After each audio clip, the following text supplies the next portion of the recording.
So guys, ito yung lumang swimming pool dito ng mga Kastila. Ayan. Hanggang ngayon ay andito pa din siya. Ito yung pinakamahiwagang swimming pool kasi nakatago kasi siya. So hindi siya masyado napupuntahan ng tao.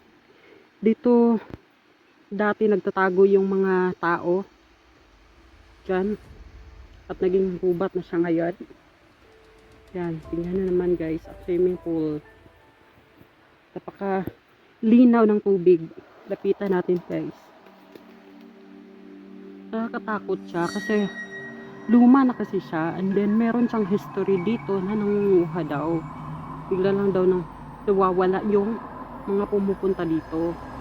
Ito siya. Nasa maliblib kasi siya.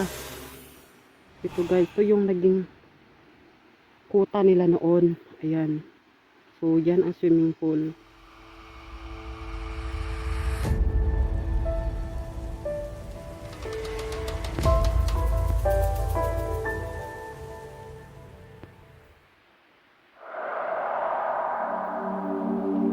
So ngayon guys, is meron daw ahas dito.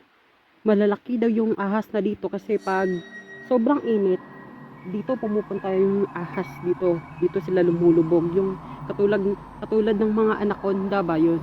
At maraming ding bato dito guys. Ayan. Doon, merong mga bato. Ayan. Dito. At medyo nakakatakot yung lugar na ito. Kasi wala nang pumupunta dito. Ako lang ngayon ang pumunta dito. Ayan. Para maipakita lang sa inyo guys. Ayan. So, ayun siya guys. Yan, nakakatakot siya.